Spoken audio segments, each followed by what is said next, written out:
It is always fantastic to talk to you people out there. This is Woman 360 and I'm Judy Ngulube. Today on the show we have a lot of exciting things, something quite important, and it does happen in reality. Single parenting. Yes, you can be a single parent as a man or a woman, but then it is really more heavy on the woman because being a mommy and a daddy is quite hard, especially when you have to start explaining things to your kids. So we have Cynthia Chinene, who I'll be talking to later on. She's been a single parent, a single mother for over 10 years. She tells us her experience. She'll also give encouragement to ladies out there who are going through the same thing. And on something that is being done very selfless, I know people think midwives are just there to help us deliver our babies. But then, do you go to the details of what is involved in that job? Personally, I think the pay cannot even match the patience that you have to have when you're a midwife. So we'll be looking at that later on. And Color Me Beautiful with Elise Joy, who will be giving us tips on how you can color yourself wonderfully when you go out there. You don't look bizarre and you don't scare people. Makeup that's just perfect for the occasion. So stay tuned for those and much more on Woman 360.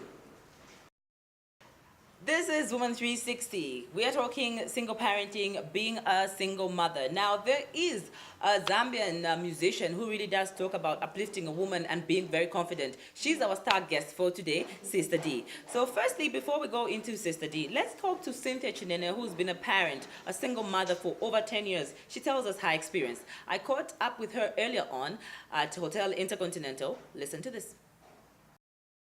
So, Cynthia, what does it exactly mean to be a single mom? Well, being a single mom is obviously raising a child alone as a single mother. But I would say it's fine, it's challenging, more especially when you get pregnant at an early age. You know, you seem to feel like the whole world is on you. But it pays off at the end of it all. Okay. Yeah. Okay, I myself have got, a 3.5-year-old son, and I know when they start school especially, there'll be this issue of, other kids will be saying, my mommy, my daddy, and whatnot. But then for you and your kids, what's your relationship like? How do you break it down to them to say, mommy sometimes will have to be both mommy and daddy? How does it work? I just had to find a way of making them understand that daddy is not around and he's not going to be around for some time. I think they've grown to understand that, and they've accepted the fact that he's not around. I'm raising them, and with the help of my family, definitely, yes, Okay. they do help a lot.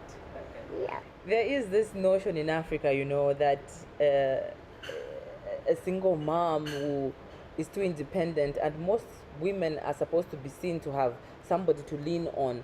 How do you go through society and just go through life having to say, this is not the situation, this is not the case? For me, it's this. How do you face society, family, friends, relatives? How do you explain some situations, especially when they happen? Well, Judy, I'll tell you, at first, it wasn't easy. Where they're looking at you, society is looking at you just because you're a single parent. You're labeled to be somebody who never used to listen to parents, like you were a disobedient child. But nowadays, I look at it with my head held high. Yeah. Okay. Okay, Cynthia, there might be somebody out there who doesn't have enough self-esteem as a woman to say, I was in this relationship or I was in this marriage and it didn't work out and I have to raise these children alone. Because I know in Zambia and in Africa, it's rare that if you have kids with a man, he's going to bring them up. It's you, the woman, who's going to have to do this. So there might be somebody who's not strong enough or not independent enough. What word of encouragement can you give them just to tell them that life does go on? Being a single mom is definitely not the end of the world. There's so much out there. I am a single mom, still a single mom, still single, and I'm making it. Okay. And lastly, words to the woman, even the man, who are not together anymore and they have to raise their children separately. What are the key elements? What are some of those challenges that you have to bear, that you have to just forget and surpass, and to say we have to forge forward? But then communication must be there. You're not together, but communication must be there. I think communication between the parent and the child is very necessary. You know, you really need to open up to your children and let them understand what's going on. I think if you open up and you're free enough with your children, I don't think you will ever have problems with them. I'm free with my kids. We talk. They're my best friends. I must say I did enjoy that chat. It was quite inspiring, though quite emotional, but that is the reality of life. The thing is just to forge ahead, be strong, and face life head on. Now we go to our star guest for today, who is Sister D. She's a musician who's done a lot of conscious songs, a lot of uplifting songs for women.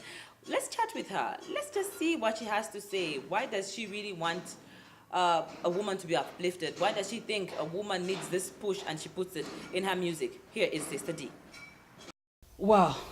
For me, single mothers, I salute single mothers actually. Most of the time, it's not that you want to be a single mother. Every mother will want their child to have a father, and both parents are there for the child. But sometimes there are circumstances that lead to women being single mothers. Sometimes the men will run away, or they don't want to have the responsibility with their children. So for me, I salute them. I think for me, single mothers are very strong women, because they're playing the role of the father and the mother. So, I mean, what else can you say about a single mother? I like singing songs about women justice, because first of all, I'm a woman. The best woman ever in my life, my mother. She's been an inspiration. And I see a lot of women who are so strong, and they are not praised. Like everyone will say, no, she has a top job, she's this woman. There are women who are there in those homes taking care of those children. When the men are not in their homes, when the children need to go to school, the mother will always be there. A woman is a person who wakes up first and sleeps last. She'll make sure the doors are locked in the home. She'll make sure, everybody has eaten before she eats herself. So that's why I have so much respect for the woman, because first she will not take care of herself. She'll first look around and see who is supposed to be taken care of before she takes care of herself. And that's what being a woman really, means. And that's why I love speaking for women. Well, I have a song titled Single Mother, I Salute You. Single Mother, like I said in the beginning, I think it's just talking about this single mother who is taking care of a child and playing all the roles, playing the role of a father, playing the role of a mother. Single mother, I salute you. I think I've seen in a number of homes where people, think this woman just went and had that child. Most of the time when you're going to have a child, it's between a relationship. Most of the time there should be love there. But what happens thereafter is what causes, some women becoming single mothers. So I think that song is talking about those issues. This father was run away from the child, and ran away from the woman who has the child. So all those things are in that song.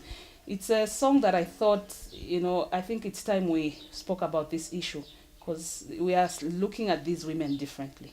Yeah, some people will say she has a child. Why is she not married? Why does she not have a man?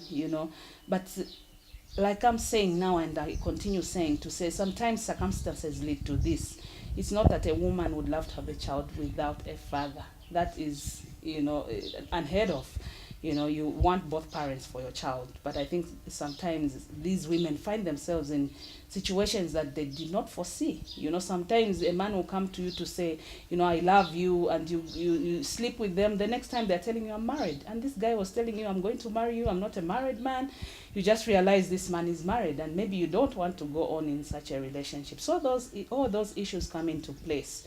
At the end of the day, it does not matter whether you're a single mother. The important thing is to take care of that child and make sure she grows in a way that you want the child to grow. Take care of those children. They are your friends, they are your parents, they are everything. You know, mayompa na inenkakupakapa. That's how the Bemba saying goes. So please take care of those children. Don't feel bad that you're a single mother. I think you are great women. I appreciate single mothers. Whatever situation you are going through, take care of those children.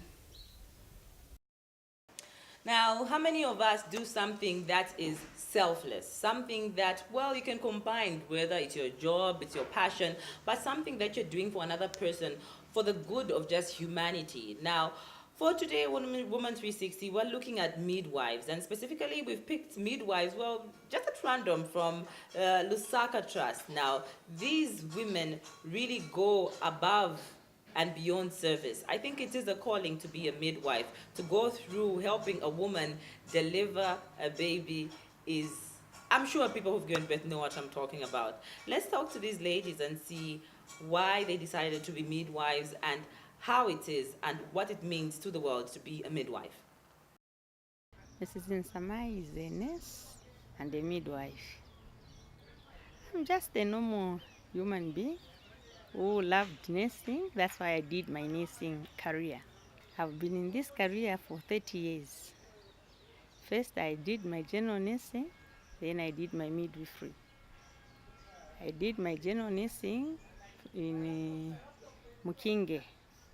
I started as an enrolled nurse, then I upgraded myself to a registered midwife. First a registered nurse, then a registered midwife. A midwife is a nurse who helps to deliver the babies in a hospital setup. I decided to become a midwife because I felt it was necessary. When you are growing up, sometimes we would hear that a child has died, a woman has died in labor. So I really wanted to help.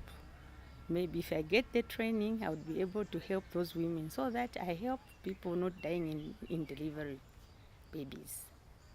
First, you start by, the training that we get equips us to do the nursing of that kind. First, you have to explain to this young person in labor to say it's just a normal procedure and what you are carrying is a baby. So I am trained to help you deliver this baby. You explain what she will be undergoing. When you explain and she knows, you have no problems. And sometimes if a person is too young, they have to go through a doctor. If the doctor finds that it will be okay, then he can deliver. As you all know, if your child is very small, sometimes their reproductive organs are not fully developed. They may need a Caesar, but that is up to the doctor to decide. The first experience, I wouldn't lie, I was very, very scared because it was my first time to see this baby being born. And in nursing career, you don't just you deliver when you're a midwife. You start by even a general nurse. There is a topic that you have to do to deliver babies, of course with a trained midwife. So you are asked to deliver in the presence of a midwife. And they just help you to do it. But first, a woman has to go under the stages. They'll teach you when the stage of the baby comes, that's when you tell the woman to push the baby out. There are 3 stages. There's a first stage where there's just complaining of pain. Then in the second stage, that's when the baby comes out.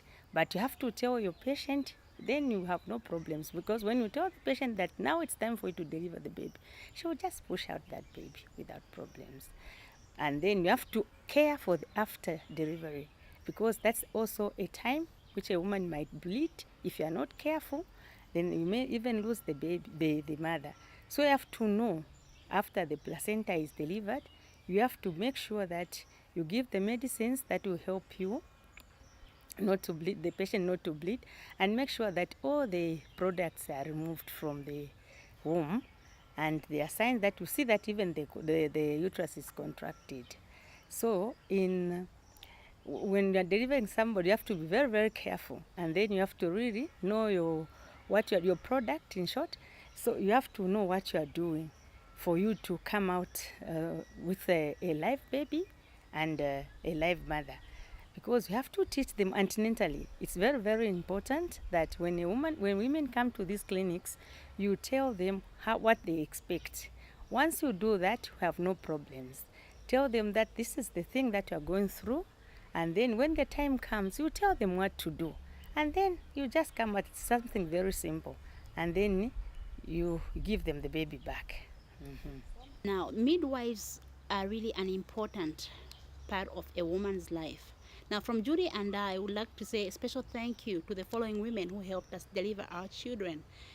It's a special thanks to Chisha from Musakile Mine Hospital in Kitwe, Miss Musonda, Miss Wamunyima Waluvita, Miss Lucy, Miss Mercy Nyambe, and Miss Jane Mwenya from Lusaka Trust Hospital. And a special thank you to Mrs. Gertrude Katongo from Livingston General Hospital. From me, Constance, it's back to Judy. Bye-bye. Now, there is no woman out there who can tell me they don't love fashion or makeup or something that would just beautify you. So on this segment of Woman 360, we introduce Color Me Beautiful, which is just tips on how you can make yourself look better. It's enhancing. It's not changing yourself completely, but it is enhancing. And this time, courtesy of Liz Joy, they show us how to color ourselves beautiful, ladies. So watch this. Hello, my name is Chobe, and this is Mwenya, my model for today. Today we're talking about how to wear makeup without looking awkward. It's like bright makeup with these days there's so many colors out there that people tend to, they're afraid of using the colors. So we're just going to show you how you can wear the bright colors, the greens and golds and yellows and whatever, without looking awkward, and something that you can adapt as well to the offices. Okay, so the main thing to remember before you do your makeup is obviously to prepare your face, which means you have to wash your face, and exfoliating your face just means cleaning it out and making sure that there are no like bumpy areas and things like that. Then you obviously put foundation. Then the main thing to remember, if you want your makeup to stay for a longer time and to look flawless, you have to put what we call a primer. So you put the primer first, you put your moisturizer first, then you put the primer, then the makeup can go on properly, and then it will be flawless, it will look clear, and it will last the whole day. Then for bright makeup, the main rule with bright makeup is you have to pick one feature of your face. You can't have bright eyes and bright lips and kind of cheeks that are blushed all over the place. You have to pick one feature. So for Mwenya, we have picked the eyes, and we're going to show, you can see she's put gold on her eyes. Then the lip is not that bright. Okay, after you've picked one feature, then obviously you also have to look at your skin tone. Now, the good thing with dark skins is they can take almost any color, and the brighter the color, the better it looks against the black background. So with the Mwenya, we've used gold on the eyes, and after putting your eyeliner, you put the eyeshadow, then you have to blend, because we don't want a situation where you can see, oh, this is the green, then this is another color.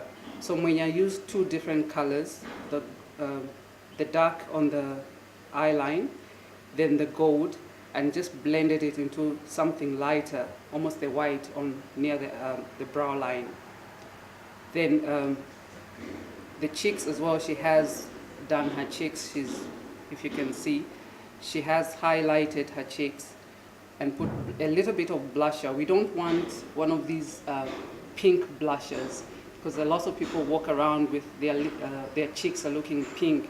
I mean, there's a difference between, obviously, if your skin tone is lighter, you can get away with looking as if you are blushing, the way like Caucasian skin looks when they are blushing.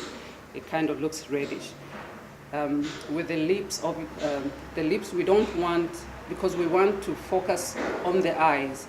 So the lips are just a normal red that she wears every day. There's nothing like bright about the lips. It's just a normal red.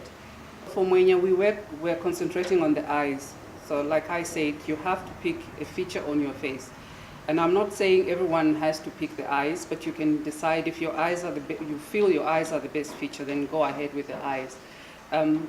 This rule about picking one feature can be broken if you're going to a function, for example, or maybe at night or something. Then you can kind of go bright on the eyes and the lips, but not too much. So the next model we're going to talk about the lips. Okay, the next model we're showing a demonstration on is Natasha. With Natasha, we're showing the lips. As mentioned, you have to pick one feature in order for these bright makeups to work. Now, these days, in the olden days, you would get the type of lipstick that was all shiny or glossy. But these days, they have very wonderful lipsticks that are matte. So they are not shiny, but they last a long time. And the beauty with the matte lipsticks is that you just put a little bit in the morning and it will last the whole day. And if you want, the advantage with a matte lipstick, if you want it shiny, then you just get a clear gloss or a gloss in the same color and just put a little bit, then you'll be set to go. Now, Natasha is wearing a pink kind of fuchsia lipstick.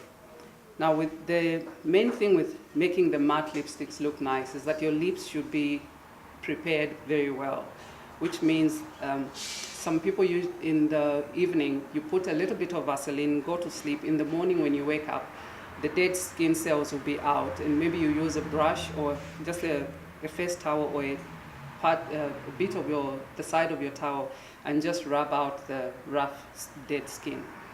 Then you line your lips, and with the lining, you don't have to have that 80s black liner that is so obvious.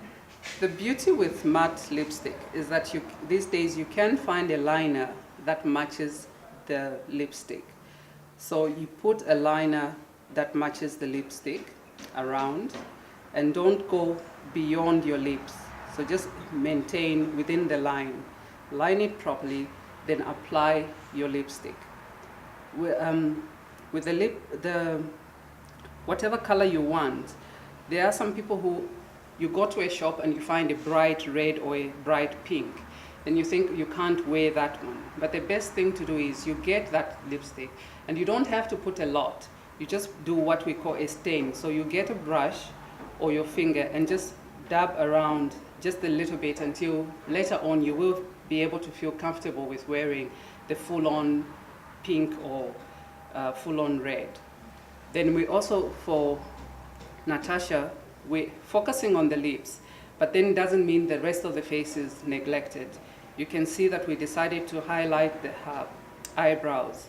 So you tweeze your eyebrows, then line them, and we put a gold just up below on the brow bone, and the rest of the makeup is toned down. So the lips are the main feature here. The brows are also tweezed. They are also tweezed and shaped nicely, so that when you look at her, she looks all put together with a nice bright lips, and that is how you color yourself beautiful.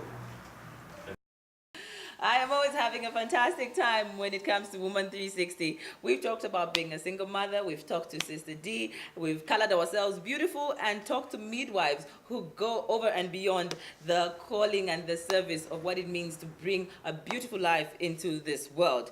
Join me next week at the same time for more beautiful things of the woman's world. I'm Judy Ngulube on behalf of the entire Woman 360 crew. See you next time.